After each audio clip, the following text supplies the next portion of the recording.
সুপ্রিয় শিক্ষার্থী, আসসালামু আলাইকুম।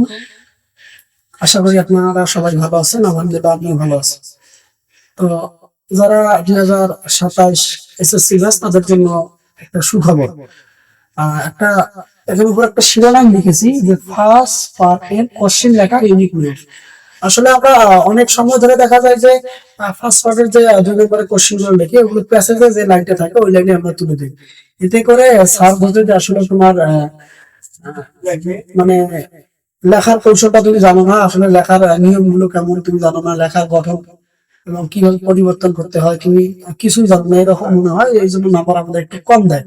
তো আজকে আমরা প্রশ্নে লেখাগুলো শিখবো, কিভাবে 2 নম্বর প্রশ্ন লেখাগুলো লিখবো, এটা আমরা ভাবে শিখবো, যাতে করে স্যার বুঝতে পারে এবং যদি খাতা দেখবে উনি বুঝতে পারে। আসলে কপি করি নাই, আমরা কপি করবো, কিন্তু আমাদের ফ্রেজ চেঞ্জ করে বা বিভিন্ন ধরনের গঠন চেঞ্জ করে লিখবো, যাতে করে বুঝতে পারে যে আসলে আমি হুবহু নকল করি নাই, আমার নিজের মেধায় লিখছি। আসলে আমার নিজের মেধায় লিখি নাই, আমি কপি করে লিখছি। কিভাবে লিখবো দেখো, একটা সেন্টেন্সে তখন আমি উত্তর লিখবো, মনে করলাম যে কিভাবে কি করতে হবে দেখো একটু। ফ্রেজের পরিবর্তন হবে, একটি সেন্টেন্সের ভিতর ওয়ার্ড বা ফ্রেজ এর স্থান বদল করে নতুন সেন্টেন্স গঠন করা। উদাহরণস্বরূপ দেখে নেই, মনে করো আমি এটা এ নাম্বার উত্তর লিখছি, যেমন লিখছি কেটে দিলাম, মনে করো এটা আমি এ নাম্বার উত্তর হবে, আমার এই নাম্বার উত্তর হবে কি। প্রশ্ন কি আছে, মনে করো হোয়েন এটা কল টু বি টু লাভ, কখন আমাকে শেখার জন্য ডাকে, তখন আমার মনে করো ওইটা উত্তর বইয়ের মধ্যে, অর্থাৎ যে প্যাসেজটা আছে যে প্যাসেজটার মধ্যে এটা উত্তর আছে যে Ekramul call to me at night who is English perfect. এটা যদি আমরা একটু পরিবর্তন করে লিখি অর্থ কিন্তু ঠিক থাকে। দেখো আমরা কিভাবে লিখবো, আমরা শুধু কি ফ্রেজের পরিবর্তন করবো। দেখো একরামুল, যে একরামুল সাবজেক্ট যা আছে তাই লিখলাম, Ekramul call to sorry call me, call me. এখন দেখো এখানে কিন্তু কি দেওয়া আছে, এক নাইট টু ইংলিশ পারফেক্ট, এটা কিন্তু আমাদের কি ওই প্যাসেজটার মধ্যে মনে করে দেওয়া আছে। এটা আমরা একটু চেঞ্জ করে লিখবো কিভাবে দেখো, এই যে এক নাইট কথাটা এটা আমরা কি একটু পরিবর্তন করবো। কোথায় দেবো দেখো, কিসের জন্য দেখছে, টু টিচ, টিচ কি ইংলিশ, ভালো করে বোঝো একটু সুন্দর করে। এটা কিন্তু একটু টেকনিক, এভাবে লিখলে কিন্তু মার্ক পুরোপুরি দিয়ে দেবে, কোনো সমস্যা নেই। ইংলিশ পারফেক্টলি, পারফেক্টলি কোথায় এই যে এক নাইট, এক নাইটটা কি মাঝে ছিল না, এটা এক নাইটটা আমরা এটা লাস্টে দিয়ে দেবো, এক নাইট। ক্লিয়ার?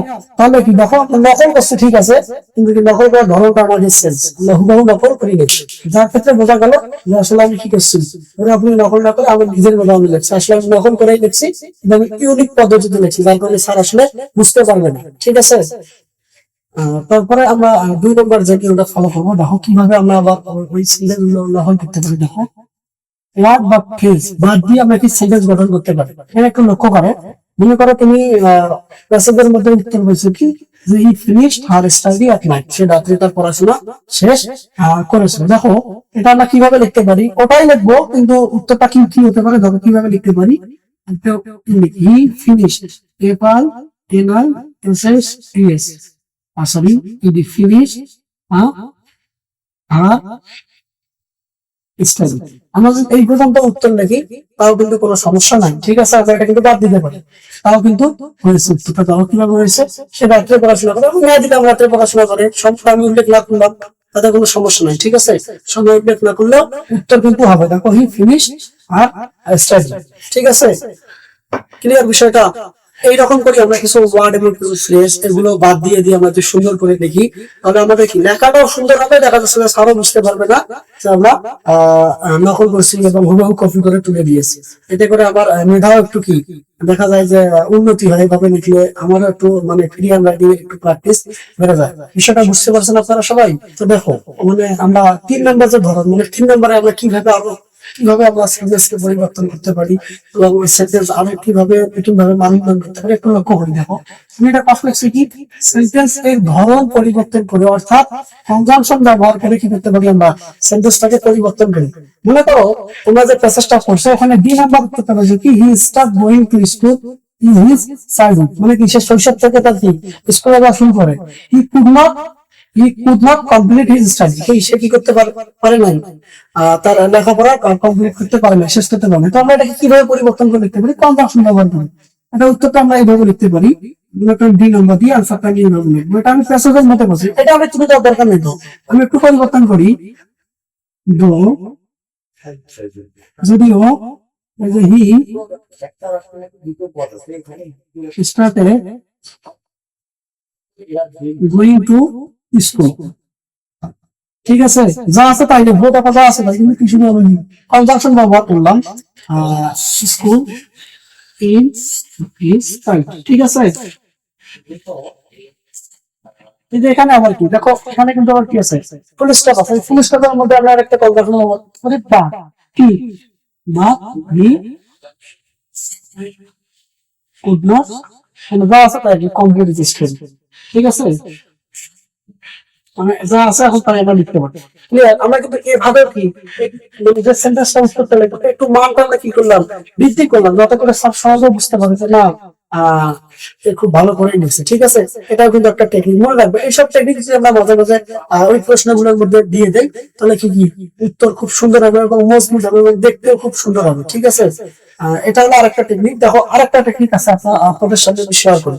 এটা এটাও সোজা, সবকিছুই সোজা, আসলে প্র্যাকটিস করতে হবে সবকিছু, ঠিক আছে। দেখো নতুন একটা টেকনিক।